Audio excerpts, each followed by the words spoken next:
I got the Hello, this is Greg Smalley on Pod 366, a Weird Movies podcast for 366 Weird Movies. And I'm joined today, as I often am, by Giles Edwards. Giles, how are you? Oh, I'm doing well, thank you. How are things your way? Well, do you hear a hum in the background? No. Okay, they're cold.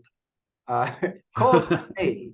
It's the temperature here is hovering around freezing, and I've got two space heaters going because this room is covered in windows. Yeah, I see that. It gets super drafty. It's great in the summer, but I don't like. I'm not a winter guy. No. I I don't think I suppose could Kentucky is a good place, generally. I don't think I could take it in Troy, New York. Right. Okay, well, we got a lot going on. Giles and I are watching Slamdance this week, and we're also going to discuss a number of new releases. Actually, there are three new releases we want to highlight, and one that we want to just remind you about. And also, we're going to announce the Weirdcademy Awards nominees, which I usually do before the Academy Awards nominees are announced, but running behind this year. How's Slamdance going, Giles? It's going pretty well. I have been enjoying the shorts that I've seen so far, and we'll be reporting on those, at least the animated ones soon, and I'll be getting the breakout category or whatever term they have for the new and exciting people. So those are usually a good bet for new and interesting entertainment. So Yeah, I've seen one film, and I'm hoping to see one more, which is debuting today. So I think that's why it's not up on the online site, which is Free LSD. Uh, they are, but New Religion is a sort of a minimalist art horror from Japan, from a guy named Kondo, a new director named Kondo. And although it's a very low budget movie, the way it's made really disguises its low budget. It looks very atmospheric. I think I stopped just short of recommending it generally, but I think that people that like this one are really going to like it. It's very eerie, very slow paced, but very atmospheric. Some comparisons to David Lynch, which I think people always throw around whenever they see anything a little bit weird. But yeah, some of the film style is reminiscent of Lynch. So, New Religion, Japanese film. I imagine it'll find some distribution because it's getting a good bit of buzz. So that's one I recommend people look out for. and if I may quickly also plug a Perfect Day for Caribou, which I had the pleasure of watching the other day on Slamdance, that I did recommend, and almost would put it forward as a potential weird movie because it is, dialogue, father son kind of thing, but there's definitely surreal tinges to it vis-a-vis the flashbacks that it features, certain imaginings of a more perfect reality, and just the image of a middle-aged man carrying a nondescript box for the better part of an hour through the hills of Oregonian outskirts lent itself to a lot of odd images, even in something that's fairly realistic in its approach. Yep. Should remind people that Slamdance, you can actually go online and subscribe to the channel at slamdance.com and see almost all these films. There's like one or two that didn't get put on the online site that one in particular that we're trying to track down, and I'm not sure why it's not on the online site. But they have those, and they have a lot of movies from previous festivals and stuff that they've picked up. So you can subscribe to that for, I think, $7.99 a month, maybe less if you subscribe, in bulk. See the whole festival or 90% of the festival, and then either continue or unsubscribe, including, I think, all the shorts should be up there. And a lot of shorts from previous years. Yeah. So we enjoy Slamdance.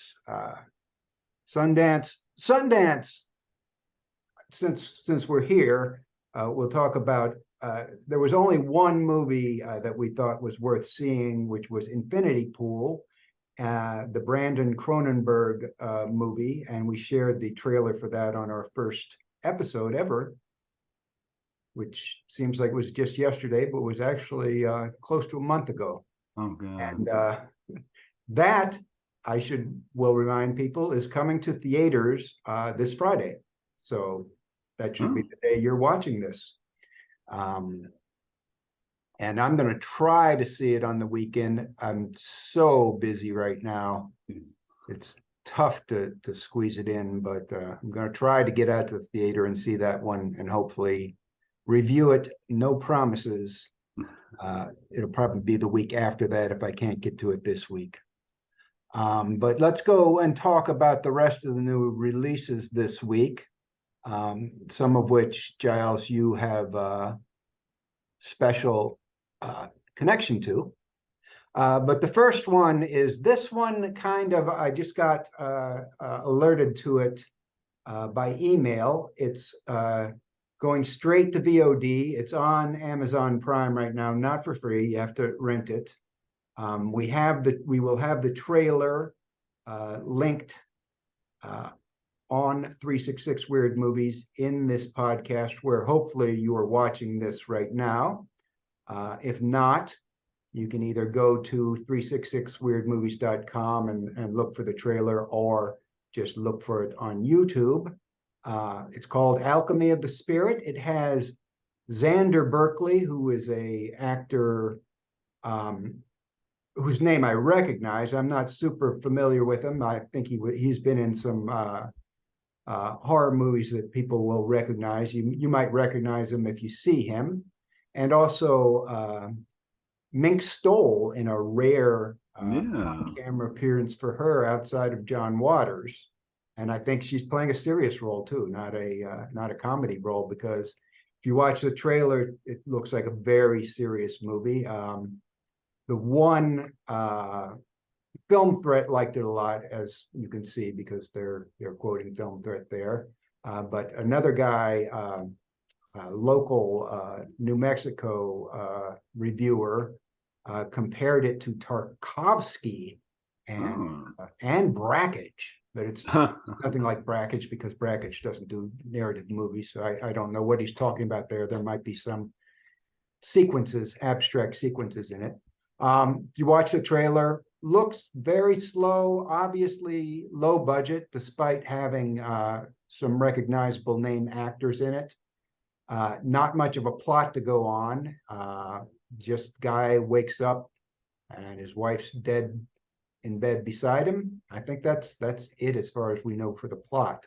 Nice poster design though. You can tell, it has a very sort of shot on video look, and some CGI, which doesn't remind me of Tarkovsky very much, but I think I know what they're getting at there. It's one of those. It's the tone. I think it's a poetic movie, probably a lot of voiceover narration, and it looks to be pretty weird.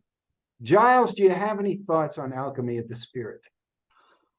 Can't say that I do, because in the spirit of being busy, I will admit I didn't quite do as much homework for this as I might have preferred, but I am intrigued by the prospect of Mink Stoll being on screen. Yeah. In a dramatic role too. In a dramatic role, no less. I hear she's actually in a band now. That's what she's been doing with her time. I think she's in a band. So I guess you would expect something like that from John Waters. Alum, yeah. Something unexpected. Well, and requiring personality. You guys can look that up if you're interested. I'm sure the filmmakers would be very grateful for any eyeballs they can get on it. So, but let's move to talking about home video releases. And here's one, Giles, that you are familiar with. I am. I'm going to let you, this is on Blu-ray from Shot Factory, and it's got some exclusive special features, a interview with Yuasa. Yuasa. I'm Yeah, not it's hard sure for how you pronounce the double A. Masaaki? Masaaki would make sense. Masaaki? Yeah, as a transliteration. Yeah. Y- Go ahead and describe the movie. oh yeah, this crept up at this past year's Fantasia Film Festival. The oh gosh, first the animation sort of coordinator for that. Fellow by the first name of Rupert, last name eludes me, but he considered it a real coup to be able to grab this for a screening at Fantasia. And it was one of the fuller house kinds of things, which, considering we were on the tail end of the, well, we were on the tail end of the panic concerning the pandemic, and so much of these screenings were, even if they were popular, you were still looking at a house that was, a half to 2/3 full. But this was totally packed, very well received. Same director as Night is Short, Walk On Girl, which was also very well attended when that screened, I think, the last Fantasia before the whole COVID lockdown. And as that movie shows, this is another case of just tremendous visual presence, and also a lot of music, because it is an imagining of the development of the I believe a certain strain of kabuki tradition, and some of the singing of that style done in a rock opera format with this blind oh gosh, what's the name of that? Biwa. Yes, blind player, that, and a deformed but very dance capable. Sort of starts out as an entity and slowly, develops into a more recognizable form. But this was one of those. It's like 90 minutes of just sheer driving, wonderful, explosive visuals, and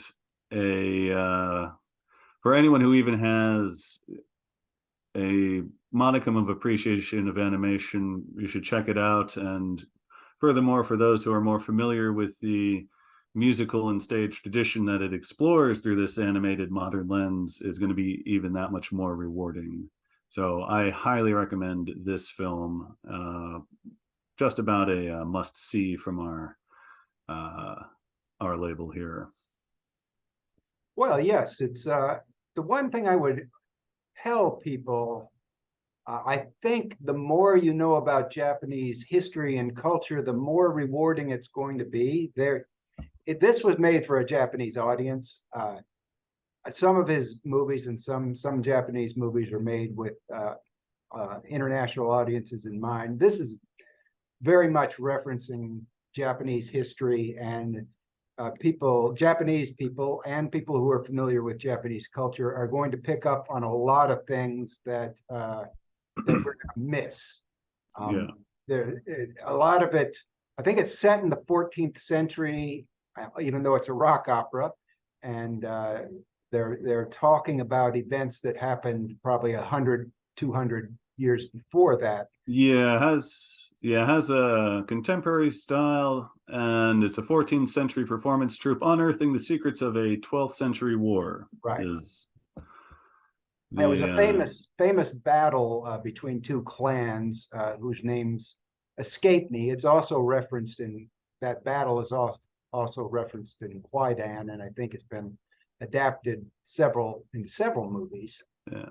Famous naval battle. One clan gets sunk and is lost, and the part of the plot is them trying to remember these people to save their souls from put the souls to rest of the languishing soldiers who have been lingering in the time the movie's set for close to half a century.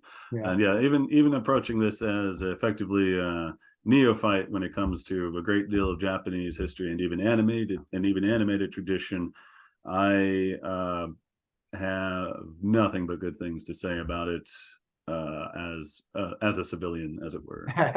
The visuals, can be appreciated by anyone, and the music I think is probably more approachable because it's in the rock idiom than a lot of more traditional Japanese music would be for people.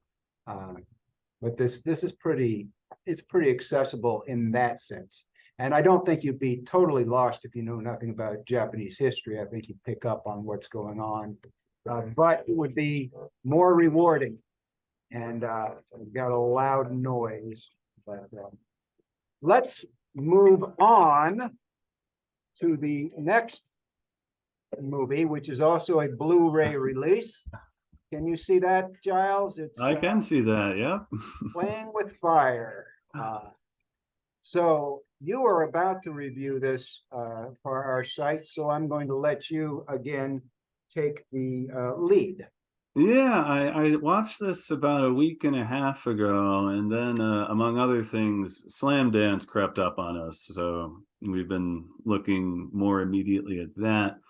But this was an absolutely fascinating, cheeky art house, I don't know, kidnapping kind of story thing with, the cover suggests a degree of violence, and there's a little bit of that. It also suggests a degree of nudity, and yeah, there is that, but it's more in a, I don't know, let's see, a Boone-Well kind of thing, I'd say, or maybe even more so a Godard kind of thing. A lot of knowing winks that these certain characters know that they're in the story, a lot of deconstruction of the cinematic narrative thing. The story itself, I can actually give you a sneak peek because the plot is Carolina, who's the daughter of a financier, just very wealthy Frenchman kind of thing, fails to be kidnapped by a sex trafficking syndicate, but that does not stop her father from playing along with the crooks as an excuse to send his daughter to a curious health clinic, is how I will eventually be posting as I describe what's going on here. But within that, there's all kinds of eccentric acting. There are twists. There are actors playing multiple roles. The thing is directed by the major writer behind Last Year at Marienbad. And That's what I wanted, yeah, and so there's that combination of unreality and unreliability throughout the whole thing that kind of undercuts whatever you might be thinking is going on. So it was a lot of fun. Yeah. And it's Alain Robbe-Grillet is his name, and we've reviewed a lot of his movies. In fact, I think 2 movies he directed are on the list of the 366 weirdest movies of all time, and one that he wrote Last Year in Marienbad. And the thing with him is, he wrote Last Year in Marienbad, classic art house. And then he when he started directing his own movies, he just got sexier and sexier.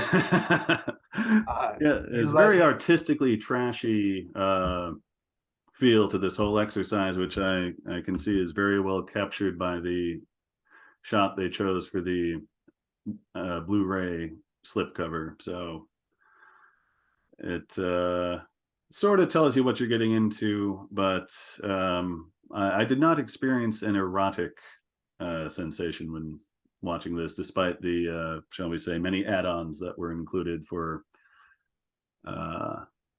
included within that movie, that did very well in the box office for one reason or another. My suspicion it's more for another reason than the cheeky art house mentality that I found so endearing. Right, and this is released from Cult Epics, and it was it is being released because of the presence of Sylvia Kristel in the cast. And it was originally part of a box set and of like 5 movies, and I didn't want to pay the whole thing, so she shows up one maybe, movie. Yeah, she shows Go up ahead. maybe for 10 minutes in it. Oh, so but everyone else is worth watching. I believe it's Anise Alvina plays the daughter Carolina, and she has a very genuine sense of wonderment throughout this whole intelligent nonsense. And Jean-Louis Trintignant as the exceedingly rich patriarch of the family is an absolute delight to watch him maneuver through the scenarios put to him. And Philippe Noiret is in. Philippe Noiret was he's sort of the mystery man, and also plays a second mystery man, and he's quite good too. Well, they were yeah, 2 big name actors at that time in art house circles. So, and Sylvia Kristel got kind of got lucky. She had just done Emmanuel. I think she was signed for this movie before that became a big hit. But so they were able to use her as a marketing tool, and they're still, as we can see, they're still using her as a marketing tool today. So the movie, a very surreal movie, gets a release thanks to Sylvia. So thank you, Sylvia. Thank you. Okay. That does it for new releases. So Giles, do you follow the Academy Awards at all? I have not for some years now. I guess they're coming up. The nominations were announced. So okay.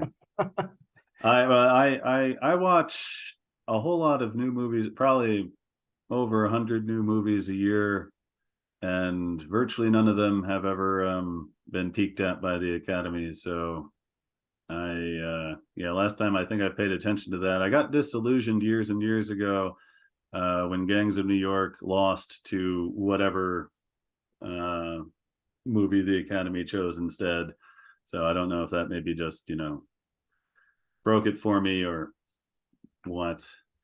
Well, there is one movie this year that has overlap with Weird fans, and people on our site are, they're really crazy about it. It's Everything Everywhere All at Once. Got a ton of nominations in, 2 nominations in Best Supporting Actress, Best Actress, Best Supporting Actor, Best Film, Best Director, and probably some more, probably Best Editing. I didn't look through. That's a great movie. I loved it. I highly recommend it. People on the site were all crazy about it, saying it's going to be our #1 movie. It was not, precisely because it was not our #1 weird movie of the year, precisely because it has such mainstream appeal. It is weird. It's got hot dog fingers in it. So, I mean, a whole world based on people having hot dogs for fingers. So, I mean, and there's another world with sentient rocks. So it is weird, but it's weird in a mainstream way. So. Yeah, the one criticism I've heard about it, I think it's from someone I knew, they didn't quite like how there was just too much going on, which consider the title tips you off about that risk, I'd say, but everything else, has been nothing but praise for pretty much every element of the movie. Yeah, most of you guys have probably seen it. I think that's probably better. Anyway, most of you guys have probably seen it already, so I don't need to recommend it any more than the Oscar nomination already has. But that segues into, we do our own competing awards ceremony, for which you can vote on 366weirdmovies.com. We've done it for, this will be our 13th year, lucky 13th year. Nice. And we're going to announce the nominations early. I think I'll put them up for voting on Sunday, I think. And everyone will be able to vote for them. And we'll have our own little awards for weird movies this time. But we're going to announce the nominees right here, live on Pod 366. So I'm going to go first and list off our weirdest movies of the year in alphabetical order, and then I'll ask Giles to read some of the nominations. Giles, do you have the envelopes? I do have the envelopes just off the screen here. Oh, just off screen. Okay. Well, for weirdest movie of 2022, the nominees are After Blue, Dirty Paradise, All Jacked Up and Full of Worms, Crimes of the Future, the Dark Horse, Cyber Satan Apocalypse Nightmares. Oh, yeah, that is the Dark Horse entry. Everything Everywhere All at Once. So it gets both a Academy Award and a Weirdcademy Award nomination. Flux Gourmet, the movie we just discussed, Inu-Oh, Mad God,